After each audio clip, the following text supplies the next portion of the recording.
I've lived in these parts all my life, and I thought I knew the secrets of Bayou Teche.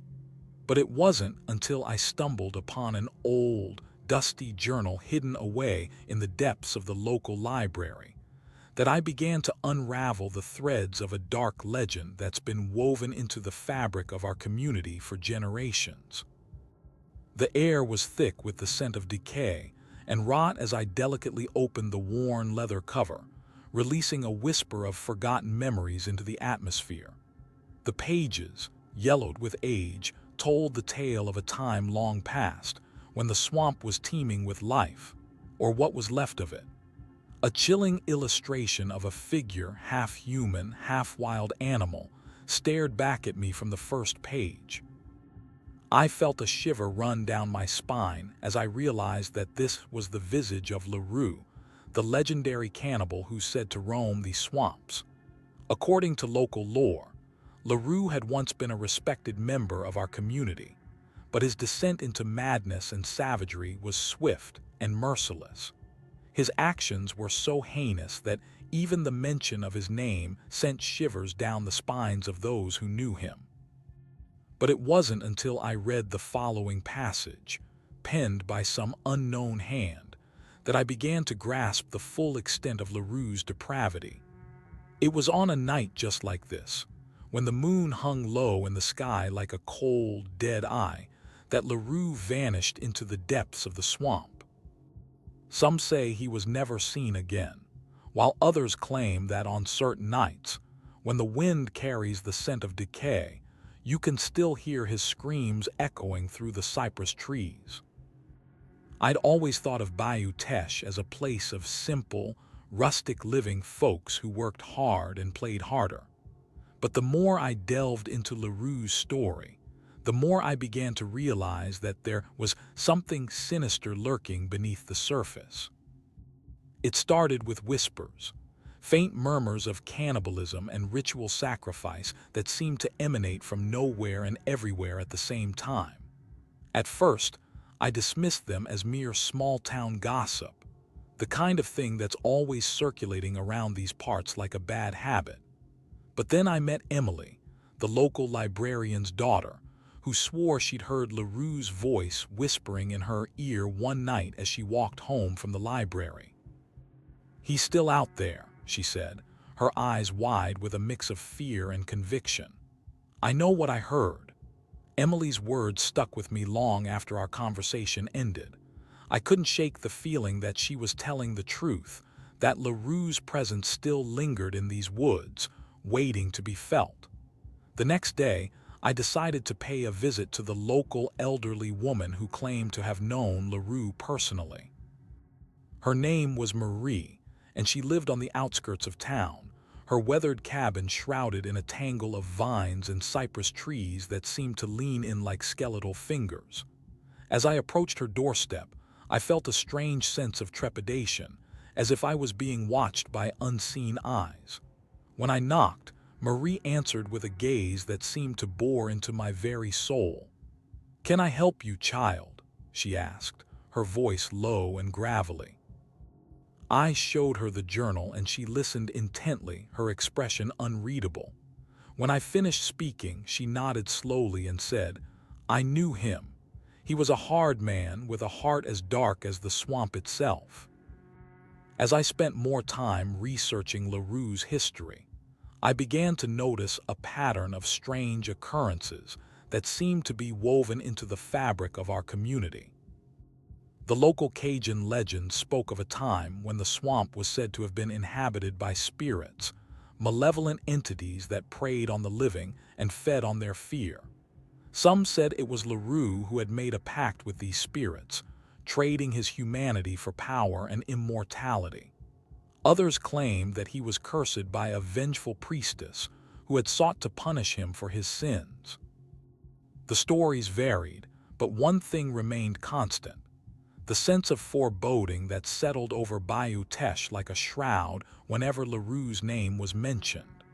I visited the local museum, where I found an old exhibit on the history of the swamp and its native inhabitants.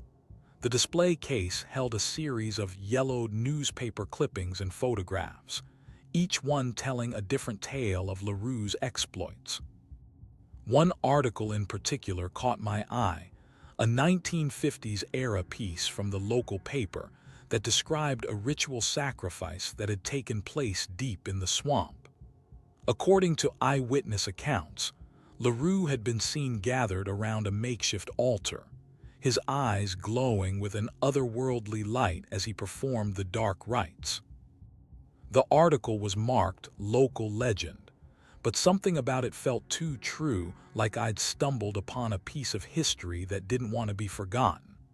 As I left the museum, I couldn't shake the feeling that I was being watched. I glanced over my shoulder, half expecting to see LaRue's face staring back at me from the shadows. But there was no one there, just the trees, swaying gently in the breeze like skeletal sentinels guarding a dark and ancient secret. I'd been researching LaRue's legend for weeks, poring over dusty tomes and speaking to locals who claimed to have heard whispers of his presence in the swamp. But it wasn't until I decided to take a solo canoe trip down the Bayou Teche that I began to feel like I was being watched. The sun had just begun to set, casting a golden glow over the water as I paddled deeper into the heart of the swamp. The air was heavy with the scent of cypress and decay, and I could feel the weight of history bearing down upon me. As I rounded a bend in the river, I noticed a figure standing on the shore, tall, imposing, and shrouded in shadows. At first I thought it might be a hunter or trapper, but as I drew closer, I realized with a jolt of fear that it was something far more sinister. The figure didn't move or react, its presence seeming to draw the very life out of the air around me.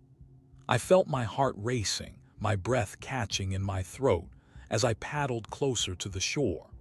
And then, just as suddenly as it had appeared, the figure vanished. I was left standing alone on the riverbank, wondering if I'd imagined the whole thing. But as I looked down at the water, I saw something that made my blood run cold. A single, long hair floating on the surface of the bayou, its tip curled into a grotesque, inhuman shape. I knew then that LaRue was real, and that he was waiting for me.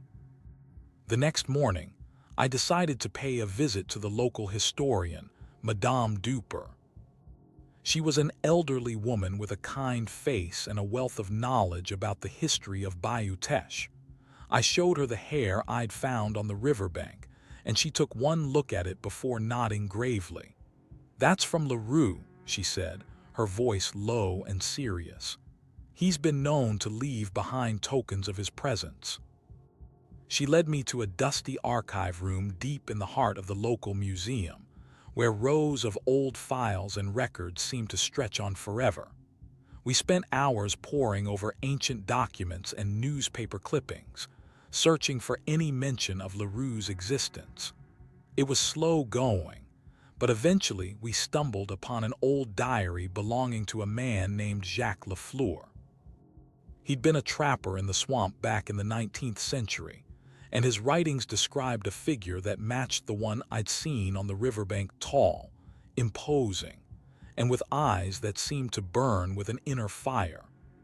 As we read through the diary, Madame Duper began to tell me stories about LaRue's exploits, how he'd been accused of murder and witchcraft by the local villagers, and how he disappeared into the swamp never to be seen again. I couldn't shake the feeling that I was getting close to something, that there was more to LaRue's story than just a simple legend. I spent the next few days tracking down local survivors of LaRue's reign of terror. Many had passed away, their stories lost to the annals of time, but I was determined to hear theirs before it was too late. The first person I spoke to was an elderly woman named Marie Therese, who claimed to have been just a child when LaRue arrived in the village. She described how he'd come at night, his eyes glowing like embers, and take children away into the darkness. "I saw him once," she said, her voice trembling. "He was tall and thin, with skin like dark leather. He took my brother away from me, and I never saw him again." I listened in horror as she told me of LaRue's powers, how he could heal the sick, but also curse those who crossed him.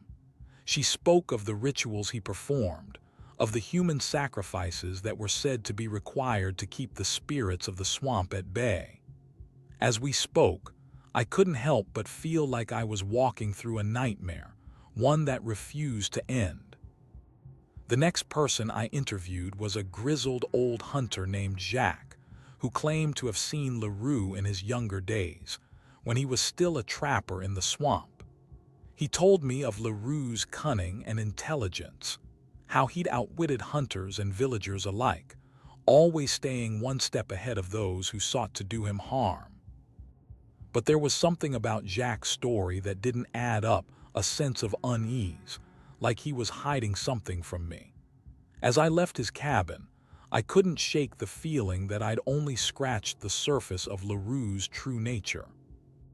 I assembled a team of hunters and trappers, all seasoned veterans of the swamp. We set out to track down LaRue, determined to put an end to his reign of terror once and for all. Our leader, a grizzled old hunter named Jean-Pierre, had a reputation for being fearless and cunning. He'd spent years tracking LaRue, studying his movements and waiting for the perfect moment to strike. We trekked through the swamp, following a trail of clues that led us deeper into the heart of the bayou. The air was thick with humidity, and the sounds of the swamp birds chirping, insects buzzing, and the distant rumble of alligators. As we walked, I couldn't help but feel like we were being watched. The trees seemed to loom over us, casting long, ominous shadows on the ground.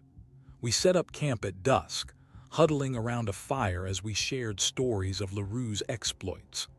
Jean-Pierre spoke of his own encounters with the cannibal, how he'd outsmarted him time and again. But despite our bravado, I couldn't shake the feeling that we were in over our heads. The swamp was a place of ancient power where the boundaries between man and beast were blurred. And LaRue, he was something else entirely, something evil. As we settled in for the night, I heard a strange noise, a low, guttural growl that seemed to come from all around us. I turned to Jean-Pierre, my heart racing with excitement and fear. "What was that?" I whispered. He just smiled, his eyes glinting in the firelight. "That," he said, "was LaRue's welcome." We set out at dawn the next day, following a trail of clues that led us deeper into the heart of the swamp. The air was thick with mist, and the sounds of the swamp birds chirping, insects buzzing, and the distant rumble of alligators. As we walked, I couldn't shake the feeling that we were being watched. The trees seemed to loom over us, casting long, ominous shadows on the ground. We pushed through the underbrush, our machetes slicing through the vegetation with deadly precision. Suddenly, Jean-Pierre stopped dead in his tracks, his eyes fixed on something ahead. I followed his gaze and saw it too, a figure standing motionless in the center of the clearing. It was LaRue. His eyes glowed like embers in the dark, and his skin seemed to ripple and writhe like the surface of a pond. We froze, our hearts pounding in unison. LaRue didn't move or speak, he just watched us with an unnerving intensity. I could feel his gaze like a cold wind on my skin, making me shiver. And then, without warning, he vanished into thin air. The clearing was empty, except for the sound of our own ragged breathing. We stood there for what felt like hours, trying to process what had just happened. Jean-Pierre finally spoke up, his voice barely above a whisper. "We need to get out of here," he said. "Now." We turned and ran, not stopping until we were back at the safety of our campsite. But even as we caught our breath and tried to calm down, I couldn't shake the feeling that LaRue was still out there, watching us, waiting for his next move. I couldn't shake the feeling that LaRue was still out there, watching us, waiting for his next move. It wasn't until I stumbled upon an ancient ritual site deep in the swamp that I realized just how far-reaching his influence truly was. The air was thick with the scent of decay and rot as I pushed through the tangled vegetation. I had to navigate a narrow path between two massive cypress trees, their branches twisted and gnarled with age. As I emerged into a clearing, I saw it, a series of ancient stone circles, each one covered in strange symbols and markings. In the center of the circle stood an altar, upon which rested a grotesque statue of LaRue. His eyes seemed to stare directly into my soul, and his skin was deathly pale, as if he had been carved from the very flesh itself. I felt a shiver run down my spine as I approached the altar, my heart pounding in my chest. Suddenly, I heard a faint whispering in my ear, a soft, raspy voice that seemed to come from all around me.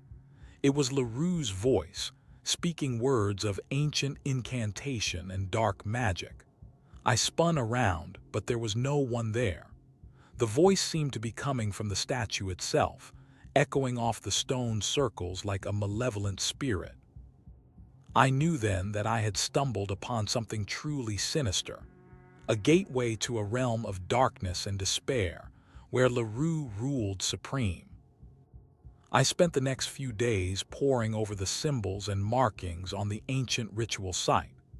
I was determined to unravel the mystery of LaRue's true identity and the secrets he held. As I studied the carvings, I began to notice a pattern.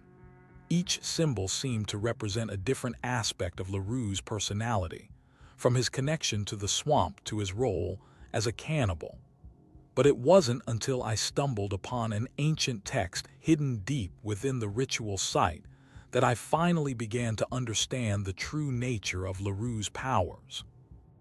The text spoke of an ancient curse, one that had been placed upon the swamp by the Ancient Ones themselves. It was said that anyone who spent too much time in the swamp would become like LaRue, consumed by a hunger for human flesh and driven by a desire to rule over the living dead. But there was more. The text also spoke of a way to break the curse, one that required great courage and sacrifice. I knew then that I had to find a way to lift the curse, no matter what it took.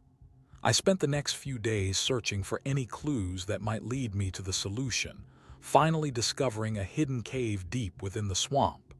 Inside, I found an ancient artifact, a small, golden amulet adorned with symbols of protection and healing. It was said that this amulet held the key to breaking the curse, but I knew that it would not be easy to use. I had to confront LaRue himself and make him surrender his powers once and for all. But as I turned to leave the cave, I heard a voice behind me. "You'll never leave this place alive," it said. I spun around, but there was no one there. The voice seemed to come from all around me, echoing off the walls of the cave. Suddenly, LaRue emerged from the shadows, his eyes blazing with fury and his skin deathly pale. It was then that I knew I had to use the amulet if I wanted to survive. I held up the golden amulet, its symbols pulsing with a soft blue light. LaRue's eyes narrowed, his pupils contracting as if he could feel the power emanating from it. He took a step forward, his movements fluid and deliberate. "You think a little trinket like that can defeat me?" he sneered, his voice dripping with contempt. I took a deep breath, trying to calm my racing heart. I knew that this was it, this was the moment of truth. LaRue had been haunting these woods for centuries, preying on the innocent and striking fear into the hearts of those who dared to venture near. But I wasn't afraid. Not anymore. I raised the amulet higher, its light illuminating the dark recesses of the cave. "It's not just a trinket," I said, my voice steady and firm. "It's the key to breaking your curse." LaRue laughed, a cold, mirthless sound that sent shivers down my spine. But I stood tall, refusing to back down. Slowly, he began to circle around me, his eyes never leaving mine. I could feel his hunger, his thirst for human flesh. It was a palpable thing, a living, breathing entity that seemed to pulse with its own malevolent energy. And then, in a movement so swift and precise it was almost imperceptible, LaRue reached out and grasped my wrist. His fingers were cold, clammy, and I could feel his breath on my skin, warm, rank, and utterly repellent. "You should have stayed out of this," he hissed, his voice like a snake slithering through the grass. But I was not afraid. I raised the amulet higher, its light blazing with an intensity that seemed to pierce right through LaRue's defenses. The curse began to stir, a slow, creeping sensation that threatened to consume me whole. And then, in a burst of light and sound that left me reeling, everything went white. I opened my eyes to find myself back in the cave, but something was different. LaRue stood before me, his eyes gleaming with an otherworldly hunger. He reached out a hand and grasped my wrist once more, his fingers closing around it like a vice. I tried to pull away, but he held fast, his grip like a living thing. And then, in a movement that was both slow and rapid, LaRue leaned forward and pressed his lips against mine. His kiss was cold, wet, and utterly repulsive. It was as if he was trying to suck the very soul out of me. I felt my innocence begin to slip away, like grains of sand trickling through my fingers. It was a slow, agonizing process, one that left me feeling hollow and empty inside. LaRue's kiss grew stronger, more insistent, until I felt myself being pulled down into some dark abyss from which there was no return. And then, in an instant, it was over. LaRue released my wrist, his eyes gleaming with triumph. "You should have stayed out of this," he said, his voice dripping with malice. "Now you'll never be innocent again." I stumbled backwards, feeling like a shell of my former self. My heart was heavy, weighed down by the knowledge of what I had just experienced. I knew that I would never be able to go back to who I was before, not now that LaRue's curse had taken hold. The world outside seemed brighter, more vivid than it had in hours, but I couldn't shake the feeling of despair that had settled over me like a shroud.